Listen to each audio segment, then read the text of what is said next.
My name is Gary Butterfield. My name is Cole Ross. And you're listening to Best Quality Vacuum. It is the Duckfeed show about Breaking Bad, El Camino, and Better Call Saul.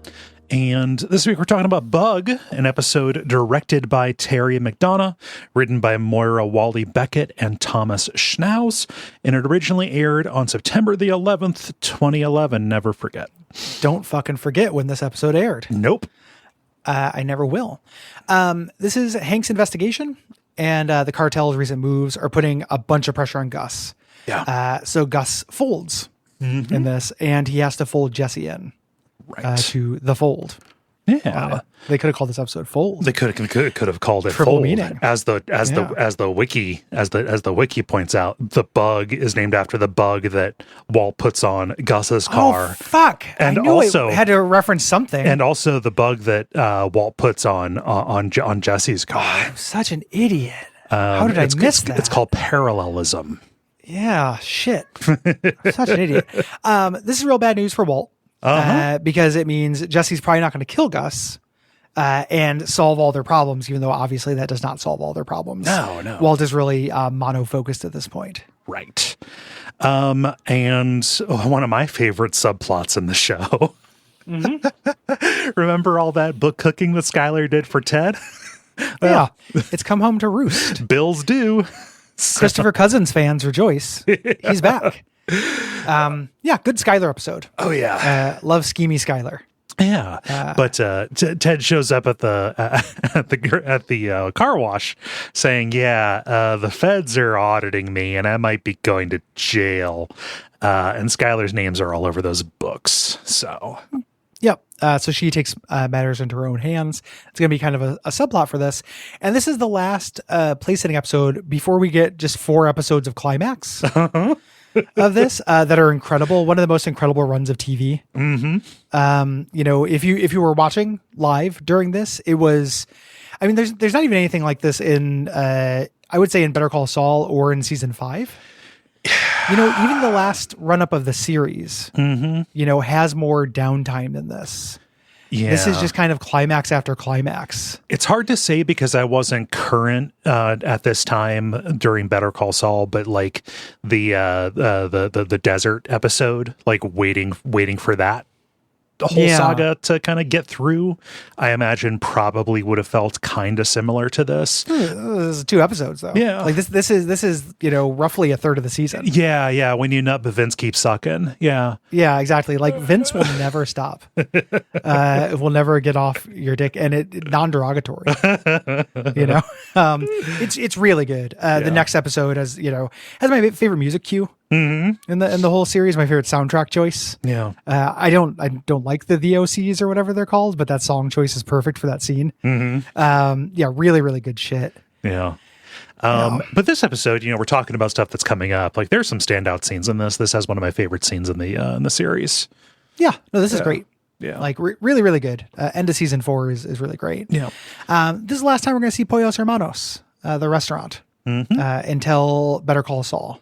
So goodbye, Pollos. Goodbye, Pollos. Nice. I feel like I've said this, but we record this show so intermittently that I can't remember. Man, how good would Pollos be? Like every time I see it or think about it, I think, man, that would probably be a pretty good fast food chicken restaurant, actually. There's a Binging with Babish where he tries to recreate it, and it looks really good. Yeah. And good fast food chicken is fucking good. And this, and like right now, obviously, like I would say Popeyes is probably on top of that, this with actual ethnic spices, I don't know. It's like Chilean, like something with a little bit more to it than just kind of, the Cajun salt. Yeah. With more salt. I mean, there's the amount of salt in Popeyes cannot be understated. Oh yes, or cannot be overstated. It's all that KFC has. Yeah, it's salt flavored. Exactly. Yeah. That would be really, really special. Yeah, I would love some pollos. There were some other trivia bits, but I just kind of sprinkled them out because it'd be weird to talk about those scenes and then talk about them again. So yes, yeah. We start out with one of these cold opens that I don't love. The implying Walt died cold opens. Yeah. These are a bunch of close-ups on Walt's glasses on the floor. They're broken. Blood drips down on them. And then a bloody hand comes and picks them up. Yeah. A little teasy, a little, I don't know. It's trying to be tricksy, but adding up, not really. I don't know. You don't need to make this more suspenseful. It's not as tricksy as, season 2. Right. Pool stuff, but it's not my favorite. Yeah. So the actual episode begins. Walt is showing up to Hank's to pick him up for another mineral show. Obviously, going out and picking the bug back up.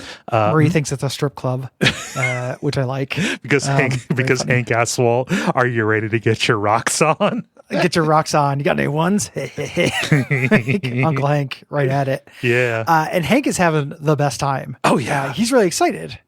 Because he thinks he's going to get pay dirt. Yeah, it's been a week. He's been biding his time. Hank is so obnoxious in the car on the way over to the restaurant, just loudly eating snacks and telling Walt to relax. Yep, and then singing "Eye of the Tiger." So very good. A $15,000 joke. Bam, bam, bam, bam. Just to have him do it with his voice. he gets the melody and the words wrong. Yeah, it's really good. And again, his ability to read micro expressions would destroy the series because Walt is so obviously not nervous about picking up a bug. Right. It is. I don't want to get lost. They paid $15,000 to have Hank badly sing "Eye of the Tiger." It's pretty rough stuff. Yeah. Walt notices Tyra's tailing them.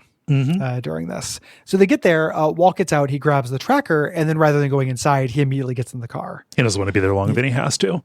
Yeah. Yep. Because he's being watched. Hank says, "Hey, you should have gone in to make it more plausible." He's like, no, we'll just go there. And Hank says, "I want a vanilla shake." And we'll go through the drive-through.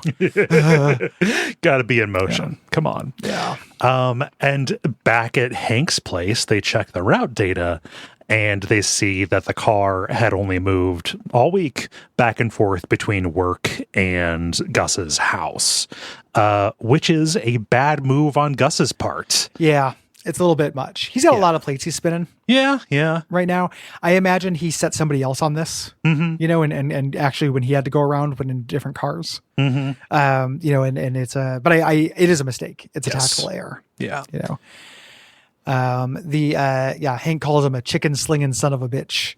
Sounds like a horrible Primus song. And Walt says, maybe like he's not actually your guy. He just goes, he walks left and right, Hank. And Hank goes, no. A guy this clean has got to be dirty. We got to figure out what our next move is. While talking to Walt. It's always the person you least suspect.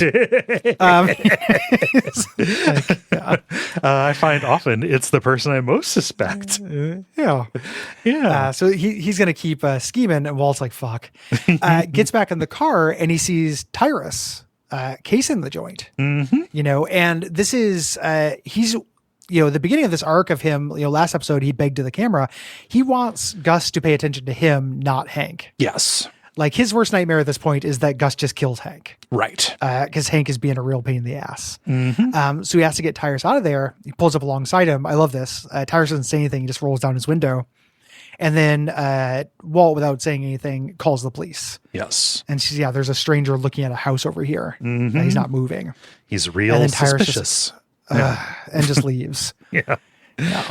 So Walt goes to work and is surprised to see that Jesse's there. He's been out on errands with Mike pretty frequently, but he's just there smoking, and Jesse's already got the batch started, so they have time to talk. And Walt asks Jesse for a cigarette. All of this is code for, hey, how's your novel coming, bud? How's the the poisoning going? And Jesse even says, it's still in there. It didn't get a chance. He said, no, give me a cigarette. Yeah. And he's not a smoker, at this point, does not hold it well, coughs and everything. And then Walt trying to make the small talk, like, hey, what have you been up to? And I love Jesse. What? Like, we don't have that kind of relationship. What do you do after work? I watch TV. He's like what? I don't know, stuff. What kind of stuff? Stuff like Ice Road Truckers. I love that. What happens in that one? Guys drive on ice. It's like I also like how it's seeding his Alaska thing. This early, like it's always like he's kind of into Alaska. It's kind of cool to him. It's like me in archery. Like, he's just like, I don't know. It kind of works for him.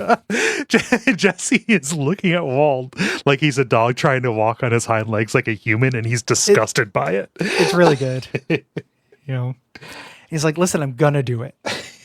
Chill the fuck out. Oh. Yeah. Jesse's just like, hey, like you got to inhale. Anyway, besides, haven't you already got enough cancer?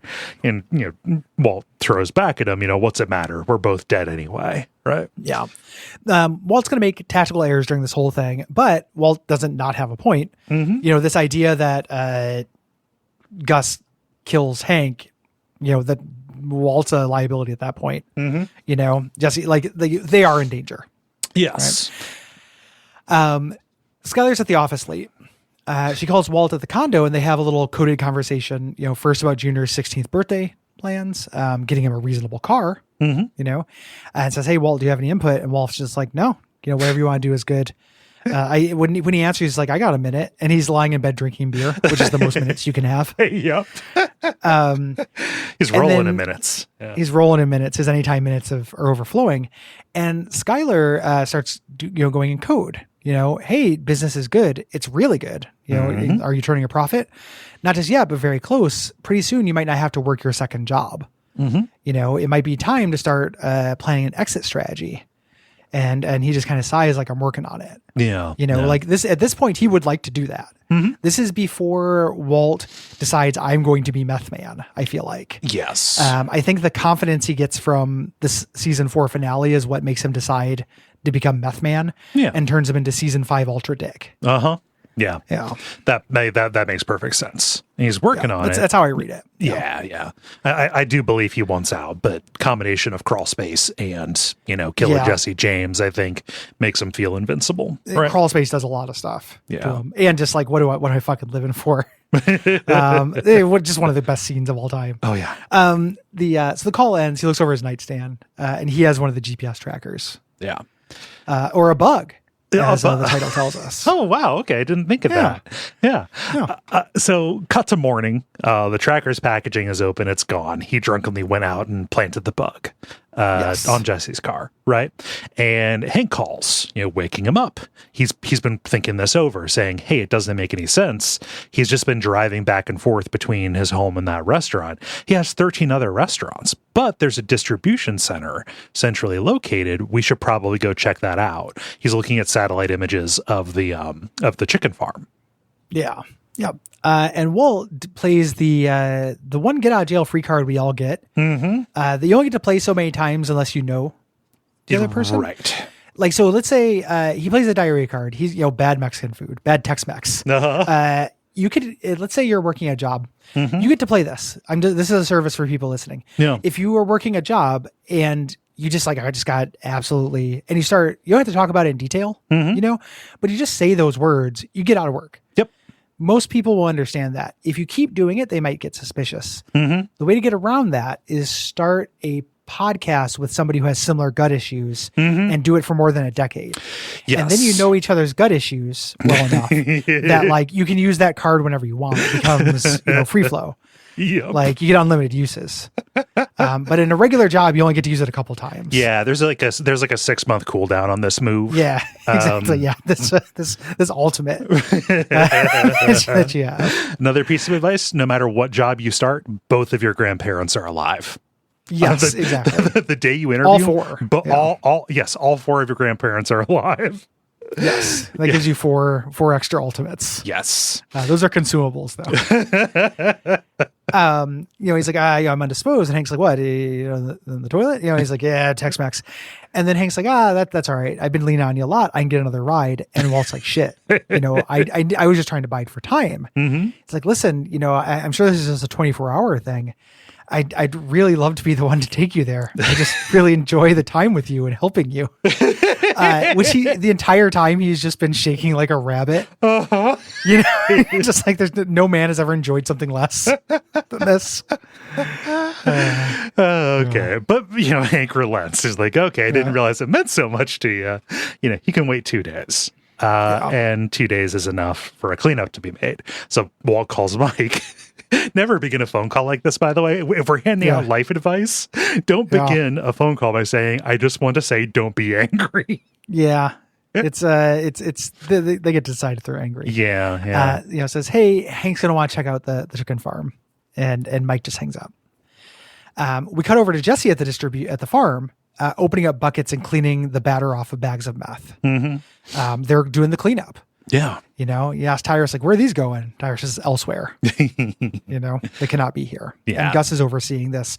Great shot of him in the distance, just silhouetted. Yeah. In the door. Like, it's really good. Yeah. Unmistakable silhouette. Yes. It's like the headlights cast against the fog, and then like people in the foreground are like steam cleaning the floor. Yeah. Really good. Yeah. So Skylar's at the register, falsifying receipts. Just doing the, please give this to your car care professional. SUVs are extra. Hand wax this time? Okay. Just talking to herself, telling the story.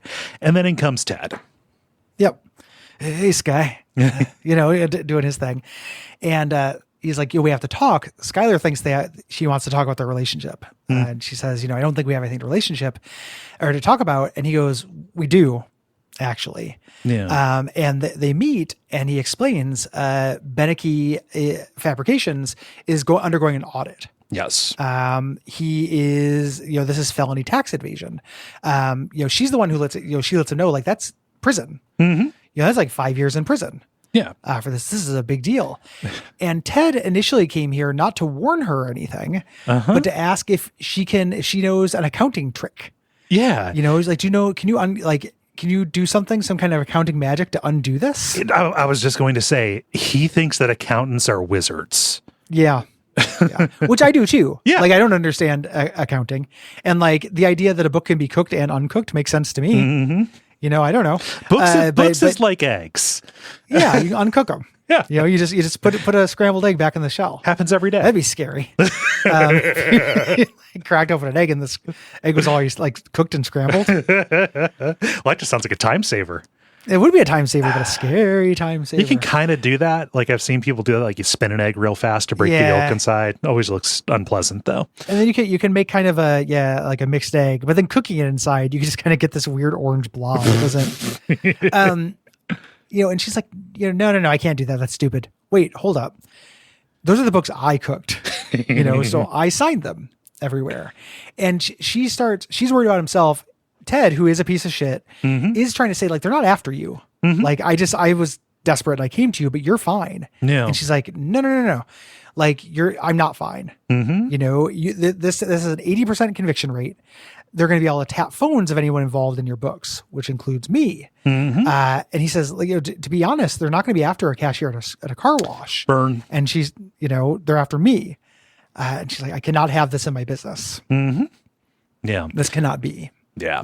This is before she starts kind of letting him in that there are things that she doesn't want, too close of a look at. Right. Yes. Yeah.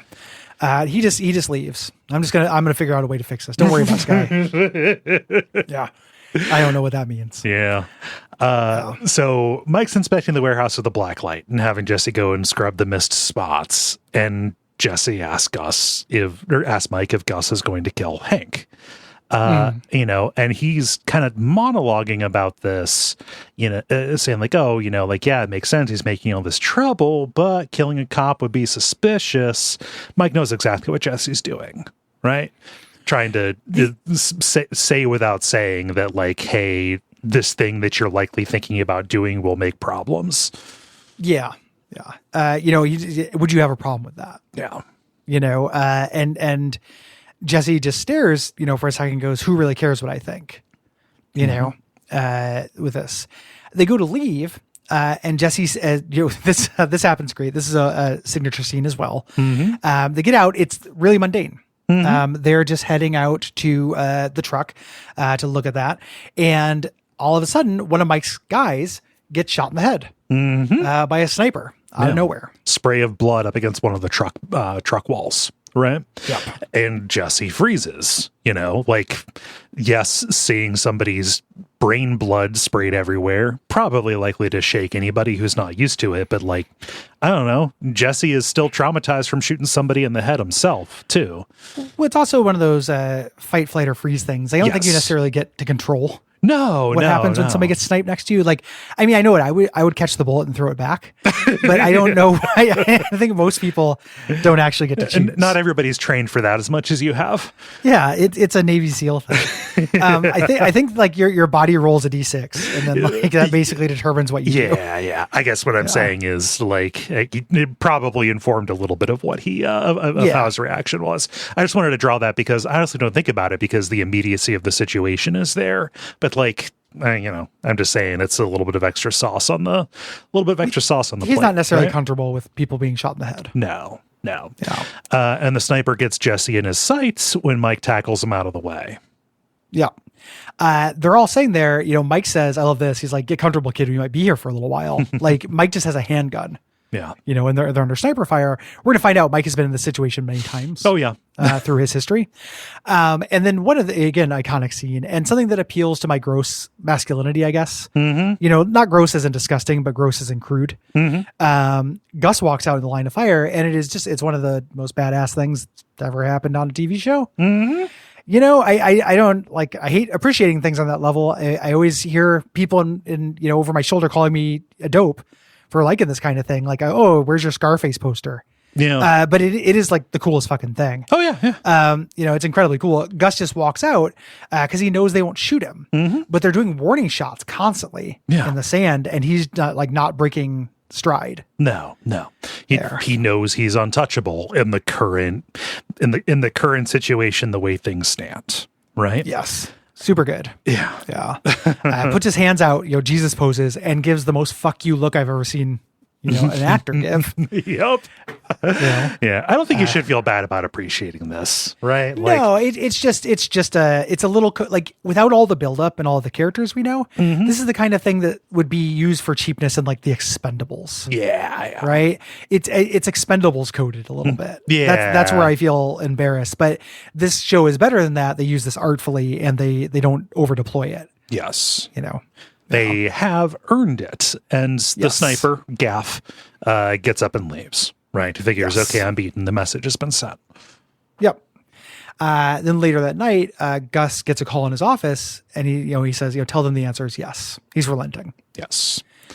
So back at the lab, Jesse and Mike show up with a laundry cart going down the cargo elevator. And Walt says, should I even ask? And Mike's response is delivered so great. I wouldn't.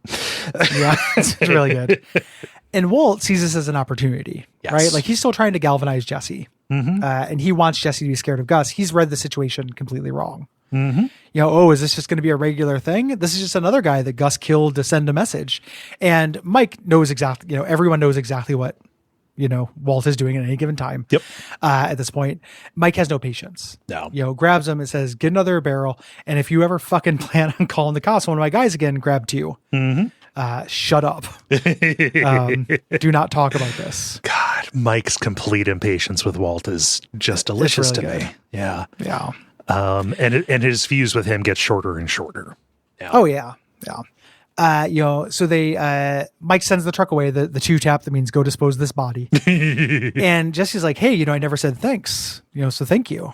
Mike just kind of nods and says, next time don't stand there like a fucking idiot. He's not saying fucking, but he's just mad. No. Yeah. Just he lost one of his guys, and we're going to learn Mike is incredibly loyal to his guys. Well, and he's in danger. Oh yeah. This whole bit, Jesse lays it out, at this point, what was Gus's deal with that Terminator shit? And Mike says, Gus, the cartel can't kill Gus. Yeah. And then Jesse says, oh, so it's open season on the rest of us. And basically, yeah. Yeah. During this interstitial, but Mike doesn't feel equipped to explain this. No. Or strategize. He's a soldier. So he says, if you have questions, ask the man yourself. Which is a big signal that Jesse's moving up, right? Yeah. So I could just call and arrange this. Yeah. Okay. Well, shit. Yeah. God, I would cut over to one of my favorite scenes in the series. This is so good. This is so funny.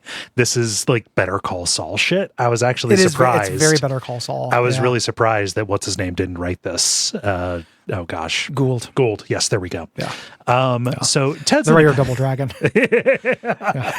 Not a lie. Go listen to the not Double a lie. Dragon. Look it up. Double Dragon episode of Adaptation Decay.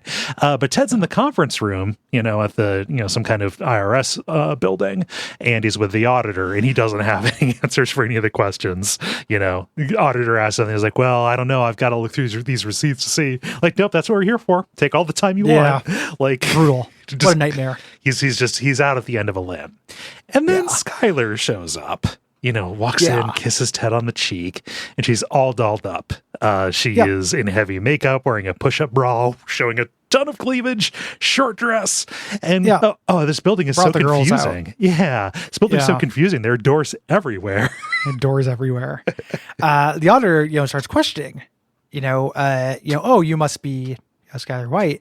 And he's like, well, maybe you know something about this missing revenue. And Skylar wheels over to him and says, no, it's all there. And just points to the papers.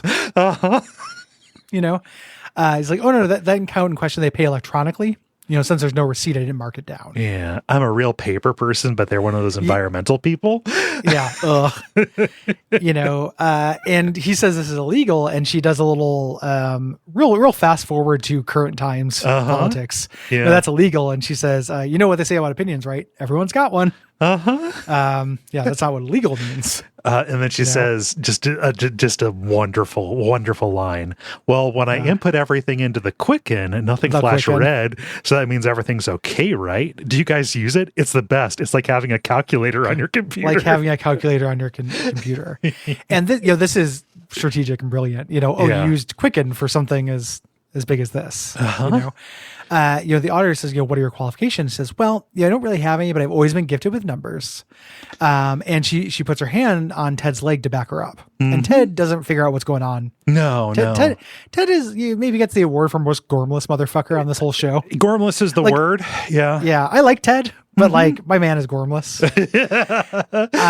It's his gift in a way, right? Yeah. Christopher Cousins, we're looking for somebody tall and gormless.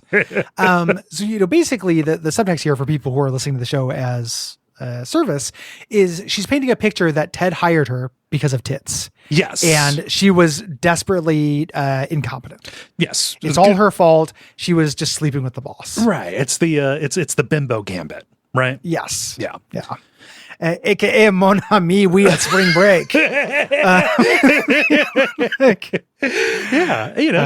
playing into sexist tropes, right? Just trying to say, all right, this is the reason why the books are fucked. Like, it could women be dumb and they be having vaginas. Yes, it could plausibly be incompetence, right? Yes, exactly. Yeah. And he says, "Are you handling accounts for another company right now?" And she goes, "Right now? No, I'm just a cashier at a car wash." And that cinches it, They leave the offices and she immediately switches into hyper competent mode. And Ted's like, "I don't know what that was, but you sure saved my bacon," or something like that. And she's like, "Listen, ignorance of the law is not criminality. You're not going to go to jail now. You just have to pay your back taxes." Mm-hmm. And Ted, who's just a bottomless barrel of fuckery, is just like, "Yeah, I owe $617,000. I don't have any of it." Mm-hmm. And she goes, "Fucking make it happen. Sell your house, sell the BMW." And he goes, I can't. Mm-hmm. I wish I could. And he pulls out his key fob and he's getting into a Geo Metro. He sold the BMW. Absolutely slaying it when they need to have like a shitty car. Geo Metro is the car. It is the car, just like the Aztec is the perfect car for Walt. Well, and Saul's car. Oh yeah. The what is it? It's a Suzuki Esteem or something like that. Yeah, the Esteem. Yeah, it's really good car work on this show. God, and just the absolute mom car that is the PT Cruiser that they end up with. Great car work on this. Yeah. In real life, I feel like Ted could set up a plan for this. Yeah, like the IRS wants their money. Mm-hmm. They don't want to just shake blood from a stone and yell at you. It's the government. They want the money. They're gonna be there for a while. Yeah. They want the money. They will play the long game. But for dramatic purposes, it's a deadline. Right. So Skylar's not off the hook. No, not at all. So Jesse's in his car. It's nighttime, and he transfers the rice and cigarette into a new pack before he goes into Gus's house for dinner, running the dinner play here. Pretty much the same stew. I just picture Gus painstakingly making this delicious stew every night. Stew for my real friends, vegetable trays for my fake friends. Yeah.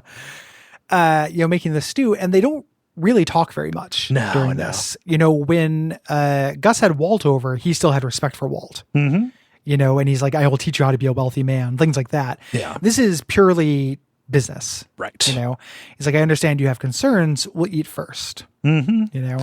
And Jesse's playing with the cigarettes and thinking about putting rice in a big pot of stew. Right. But does not do it. Mm-hmm. And, Gus is trying to manage Jesse's reaction, right? And kind of establish a little bit more, dominance in the situation, right? And as they're eating, Gus is like, what happened at the, to the man at the farm was a terrible thing. And Jesse kind of loses it, cracks wise about it. Yeah. Yeah, Jesse doesn't put up with any of this shit. The thing that has always happened since, Box Cutter, what that did for Jesse is it broke the masquerade. Mm-hmm. Everyone else is playing a game, but Jesse sees it. And he cuts right to it. He doesn't, his whole thing, at least we now all know where we are. Yes. Right. Like that is, so the same thing with, I guess it's open season. The rest of it, he's like, you mean that guy that got his head fucking blown open right in front of me, and Gus counters him like, listen, I want to discuss what's going on in the business, our business, like men, let's be professional about this. I will answer your questions, but I have one of my own. Can you cook Walt's formula without him? Yeah. And Jesse reasonably, thinks this is, he's like, the junkie loser you're going to kill in the desert a month ago. You want to do this so I can cook, I can be Gale. You can kill Mr. White. And if you do that, you're going to have to kill me too. Yeah. And this is not what Gus was asking. No. Yeah. He needs Jesse to help avoid an all-out war with the cartel. This is something that Gus is doing out of necessity, but it is also something that will very specifically ingratiate himself and ingratiate him to Jesse, right? Yeah. I just that line, our business, like the whole like men thing, whatever, that probably isn't going to work on Jesse, but like saying, hey, you're included in this, you're important, and I need to rely on you, and you're the only person who can do it, is a big deal. Yeah. That's a shortcut to Jesse's heart. Yes. During this. It's also interesting the way that everything has kind of settled out to be the only way that it can be, by which I mean, if Walt wasn't such a fuckboy, Walt would be the natural choice for this. Oh, yeah. And the reason why he's not taking Walt is he does not trust him for this. Like, Walt could certainly cook Walt's formula. He's less essential. If he took him down there and the cartel just decided to take Walt, I feel like Gus might just be like Yahtzee. Well, at that point, like, I mean, take him. It's not just the fact that Walt is untrustworthy. It's also the fact that if you take Walt into cartel territory, like the Salamancas want him still. Yeah. For sure. But so it's a, Jesse says he can't trust him, but I guess that is true. He doesn't want to tell Jesse that the cartel wants to kill Walt. Right. At this point. Yeah. So the Skylar gets out of bed. She can't sleep. And she goes and looks at the vacuum sealed money in the crawl space, setting that up like, shit, I have $600,000. Jesse and Walt are finishing their day at the lab with the weigh-in. And Walt leaves and grabs the GPS tracker from Jesse's car. Yeah. And at home, he's checking the trip data when he gets a message from Jesse. There's something important that he needs to discuss, over at Jesse's house. Right. Yeah. And this is really heartbreaking because Jesse is reaching out for help.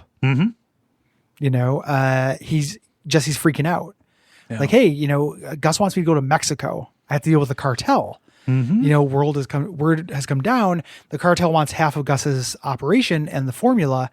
They want me to teach them to cook it. They don't trust you. What the hell am I going to do? Yeah. What can you coach me? What if the equipment is in Mexican instead of English? Yeah. Mexican. What English. What if a cartel chemist has a question that I can't answer for it? right? Like this, Yep. he knows how to do this stuff, but he doesn't know the principles and stuff behind it. He's freaked out. Yeah, it's a big deal. Super freaked out. I gotta go do a cartel quiz. That's rough stuff. I wouldn't want the cartel to ask me my name. No, Like I don't think I'd feel confident. it seems like it would be right. problems. I'd be really freaked out why they were asking that. They're seems odd. criminals. Yeah, they're super scary. Yeah. And Walt said, did you see Gus? She's like, no. Who'd you hear this from? I was like, it was passed down, Mike and people, which is, just like I said. And Walt is giving him a chance to come clean here in a way that's really kind of condescending and weird. Yeah. And myopic. Yes. He's very focused on this bit. Jesse's the only person on his side here, right? Yeah. He's going to fuck that up. Mm-hmm. You weren't at Gus's last night. Yeah. He grabs a cigarette, sees that the ricin is still there. Yeah. And basically, he says, Jesse sees, he knows I was there. So listen, I didn't have a chance. Yeah. I lied because I knew he wouldn't believe me. There's just one big pot of stew. I would have had to poison both of us. Mm-hmm. It's a logistical problem, right? It's like when Walt was over there and he saw the knife. Exactly. Yeah. He would have had to stab both of them. It's not exactly like it was that knife from the Phantom Menace. But here's where Walt fucks up. He goes, you were there for 2 hours and 17 minutes. How would I have the wherewithal to put the necessary dosage of exactly this much in? And that specificity is, something that breaks the relationship, right? Yeah. Yeah. It's great. Jesse at this point realizes, listen, after all I've done for you, you fucking bugged my car. Mm-hmm. And Walt, what you've done for me, you killed me is what you've done. You signed my death warrant. And then he does the thing you can't do. And this is also a horrible thing to say. Mm-hmm. You want some advice, go to Mexico, screw it up like you screw up everything and go wind up in a barrel somewhere. Mm-hmm. Fucking horrible thing to say. Yeah. Terrible. Yeah. And this starts a fight. And this is, it's uncomfortable to watch people, people fight. This is heartbreaking. Right. Yeah. Just because they fought before, they've kind of slapped at each other and stuff. This is knockdown, drag out, and it is realistic in a way that I can only sum up as uncomfortable. Right. Yeah. There's like attempted eye gouging. There's like reaching into each other's mouths. There's just a lot of like breathless kind of grabbing and hitting kind of going on. Like this feels like two people who have never fought fighting. Yeah. Real raw. Yeah. Exceedingly raw. And it kind of comes in phases. Mm-hmm. It looks like they're done. And then Walt gets up and Jesse yanks his leg out. He hits his face on the coffee table and hits him a bunch, pummels him, furious. Like just, how dare you say that to me after all this stuff? Yeah. Eventually they get up, and I love this bit here where Jesse's like, "Can you walk?" And I get the sense that Walt felt like this was going to be like their other fights. Yeah. Like Walt's like, "Yeah." Just think like, okay, now we've calmed down, we can actually talk. Yeah. But Jesse said, "Get the fuck out and never come back." Mm-hmm. We're done. Yeah. If you can walk, then walk your way out of my life, please. Yep. Yeah. And Walt grabs his broken glasses and leaves. Mm-hmm. Sad ending. Very sad. Yeah. Yeah. That fight is awful. They intentionally fought it to look sloppy. Shot it that way. And in the fight, Aaron Paul accidentally hit Bryan Cranston in the nose. Yep. Yeah. Yep. And that's why they haven't talked to this day. Yeah, they still don't. They actually did a bunch of green screen on that episode of It's Always Sunny that they're both on. Yeah. It's setting up. Mm-hmm. We're in the cool zone. Yeah. This immediately, I'm still not watching ahead.